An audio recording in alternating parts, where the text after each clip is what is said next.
Cuando alguien trae un plan para tu vida, a veces puede ser el mejor plan, pero siempre nosotros tendemos a analizar y cuestionar los planes, porque los planes son planes, no son realidades.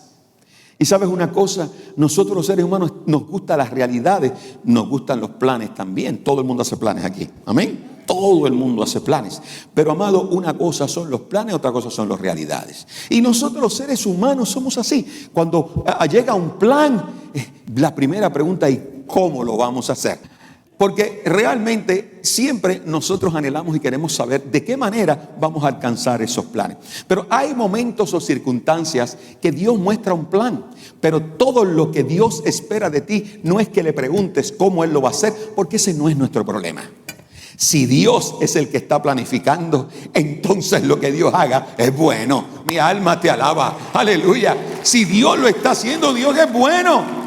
Y yo creo que Abraham entendió perfectamente esto cuando le dio el Señor ese mandato y él comenzó a caminar aun cuando no sabía lo que consistía el plan de Dios. Es precisamente en este punto donde comienza a funcionar una fe sobrenatural, no una fe secularizada, no una fe de consuelo, una fe sobrenatural. La fe sobrenatural es la fe que mira las posibilidades. Las emociones solo se enfocan en los obstáculos, pero la fe mira siempre las posibilidades, y aún más de mirar las posibilidades, comenzamos a creer que ya lo tenemos aún cuando no lo hemos visto. Mi alma te alaba, Jehová. Amados, el plan de Dios es un reto para nuestras vidas. Y eso nosotros no podemos obviarlo. El plan de Dios es un reto precisamente porque nuestra naturaleza es una naturaleza carnal. Obviamente, todos tenemos naturaleza carnal y naturaleza espiritual. Amén. No importa si llevas 50 años de convertido o llevas solamente un día, en tu vida siempre se van a manifestar esas dos naturalezas. Siempre tendrás la carnal y siempre tendrás la espiritual. La diferencia está en que el consejo de Pablo es correcto. No camines en la carne, camina en el espíritu. Porque la carne siempre va en contra de las cosas que son del espíritu. Esta expresión lo que nos revela a nosotros es que tú y yo no podemos ser ignorantes. Y no podemos ser ignorantes a una realidad. Y la realidad es que siempre el enemigo y mi carne van a intentar tratar de que yo me vaya por otro camino. Eso es así. De otra manera no existirían las tentaciones. Toda tentación se ajusta a la manifestación de nuestra carnalidad. Toda tentación se ajusta a aquello que está dentro de nosotros, porque la misma palabra dice que cuando somos tentados de nuestra propia concupiscencia. Entonces, ¿para qué nosotros ser ignorantes a la realidad de que en mi vida se está manifestando algo que es contrario al espíritu? Entonces, es de esperarse que el plan de Dios siga siendo un reto para nosotros, aun cuando usted y yo llevemos tiempo en los caminos del Señor. Cuando vamos enfrentando esos planes, cuando vamos enfrentando cosas las cuales no entendemos o no sabemos, eso es un reto para nosotros. ¿Sabes por qué? Porque nuestra naturaleza siempre confía en aquello lo cual se puede entender y se ajuste a lo que llamamos la métrica de la lógica humana. Cuando yo hablo de la métrica de la lógica humana, es que, óigame, usted y yo siempre estamos, lo primero que hacemos es tratar de medir las cosas. Así que sencillamente todo lo que se espera cuando nosotros enfrentamos este tipo de circunstancias son dos cosas. Tenemos que aprender a renunciar y tenemos que aprender a abandonar la injerencia de nuestra naturaleza humana. Tenemos que aprender a renunciar y a abandonar cuando mi naturaleza quiere tomar el control y evitar que yo pueda seguir ese plan de Dios. ¿Sabes por qué? Porque si yo renuncio y abandono, entonces puedo aceptar y navegar.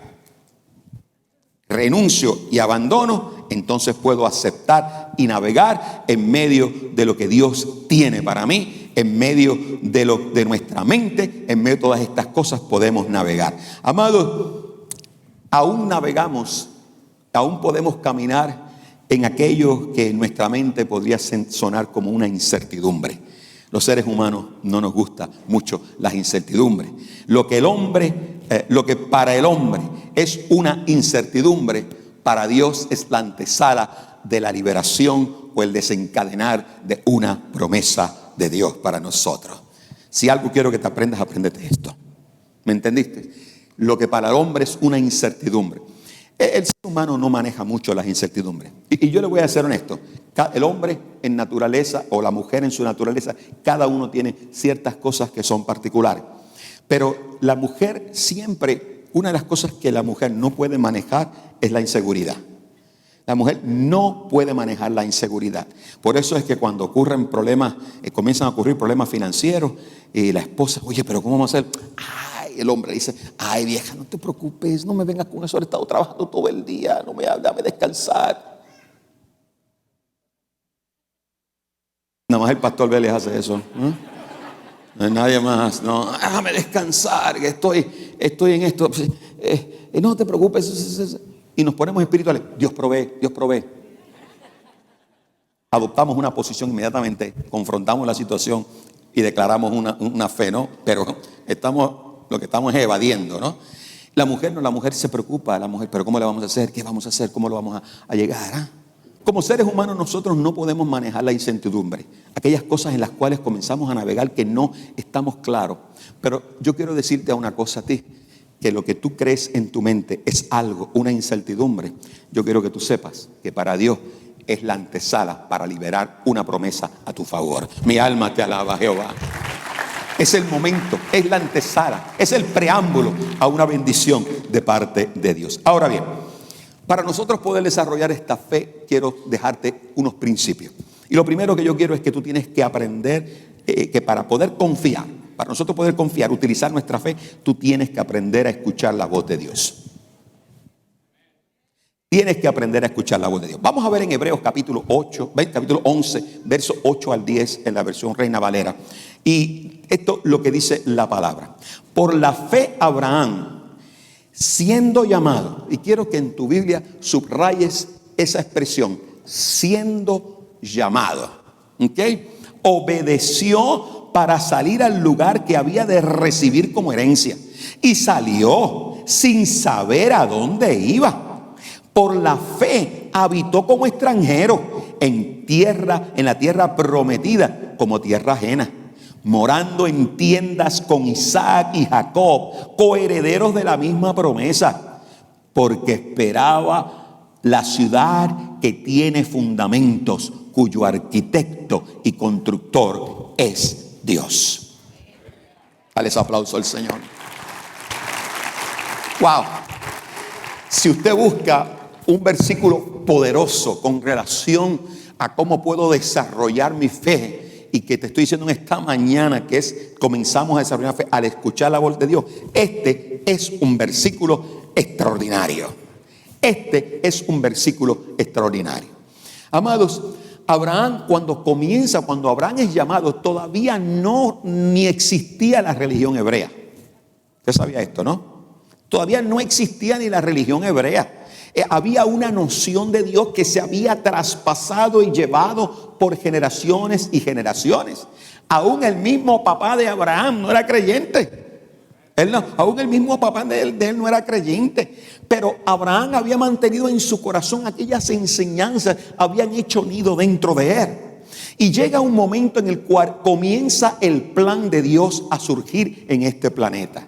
Comienza entonces Dios, ha llegado el momento, dice Dios, que voy a comenzar a tratar con mi pueblo. Y comenzó con una persona. Hay tantas cosas en la vida que tienen que suceder. Hay tantas cosas en la vida, en tu vida, que tienen que pasar. Y en algún momento Dios va a comenzar a hacerlo. Obviamente tenemos que prepararnos, porque muchas veces Dios comienza a hacer cosas en nuestras vidas, las cuales para nosotros es difícil. Es difícil aceptar la metodología divina para captar nuestra atención. Es difícil aceptar a veces el trato de Dios. ¿Por qué? Porque nos parece ilógico. Pero Dios no me llamó a mí para cuestionarle su metodología, cuestionarle su métrica o la manera en la que Él piensa hacer las cosas. Dios me llamó a mí para que yo le obedezca por arriba de todas las inconveniencias. Yo le muestre que Él es más grande que todo lo que yo voy a enfrentar. Mi alma te alaba.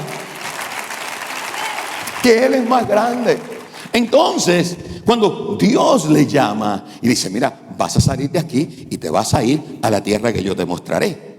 Amado, Dios no le dio GPS a él. No le dijo, aquí está la toma, vas a seguir lo que está aquí. Le dijo, tú vas a salir y te vas a ir a donde yo te muestre. Entonces, ¿qué es la reacción que este hombre hace? Él escuchó la voz de Dios. Escúchame antes que digas amén. Él escuchó la voz de Dios. Él no escuchó la voz de su conciencia. ¿Aló? No escuchó la voz de su conciencia. No escuchó la voz de su lógica o de su métrica humana. No escuchó ninguna de esas voces. Él escuchó la voz de Dios. Y tú sabes qué es lo que pasa. Que cuando tú escuchas la voz de Dios, cosas grandes van a suceder. Porque cuando escuchas la voz de Dios, vas a responder. Aleluya. Y dice que cuando él escuchó la voz de Dios, dice, cuando Dios le llamó, siendo llamado, él dice, obedeció. Lo que entra ahí interesantemente es la palabra obedecer. La palabra obedecer, siempre los he dicho, amado. La obediencia es un factor preponderante en nuestras vidas. La obediencia es un factor importante en nuestras vidas, porque la obediencia nunca fue diseñada para que fuera una carga para nosotros. La obediencia sencillamente es una herramienta para que la bendición de Dios se acerque a nosotros. Mi alma te alaba. La obediencia es un privilegio, no es una carga. Solamente el mundo secular es lo que ha hecho la obediencia una carga. Amado, la obediencia es perturbadora para el ser humano, porque precisamente lo que caracteriza mi vida es la desobediencia, ¿no? Ahí fue donde nos llevó a nosotros el pecado original, aquel pecado de Eva. Entonces, lo interesante para la fe es la obediencia. Siempre la fe se alimenta de la obediencia. La fe funciona porque hay obediencia. Y dijo, para salir al lugar que había de recibir como herencia. O sea, él sale para un lugar que no sabe dónde, que no tiene plan, pero él sabe que es herencia. Y salió, dice, sin saber a dónde iba. Sin saber, amado. Hello. Dentro del plan de Dios, en nuestra mente, eso queda claro. La lógica humana dice que dentro del plan de Dios no hay plan. Hello. ¿Me entendés lo que le estoy diciendo? Dentro del plan de Dios no hay plan. Porque el plan de Dios no se puede captar aquí. El plan de Dios solo se puede obedecer. Mi alma te alaba, Jehová. Y más vale que nosotros obedezcamos ese plan. Entonces dice algo más. Dice, por la fe habitó como extranjero en la tierra prometida, como en tierra ajena. Dios lo llevó a él a vivir como un forastero, como un extranjero. Lo llevó a vivir sobre una tierra que era la tierra que era su herencia. Pero en ese momento no era su herencia. Dios lo mandó a vivir a lugares que se supone son tuyos, pero todavía no son. Por eso es que el plan de Dios es de fe. Porque ¿quién entiende el plan de Dios? Es difícil. Por eso es que es un camino de fe. Y por eso es que cuando Dios premia la obediencia de nosotros, la premia en abundancia. Mi alma te alaba, Jehová. La premia en abundancia. Porque tú has creído, has sido capaz, has sido capacitado, has sido capaz para creer algo que nadie más puede creer excepto tú. Hay algo en ti que te permite creer en esto.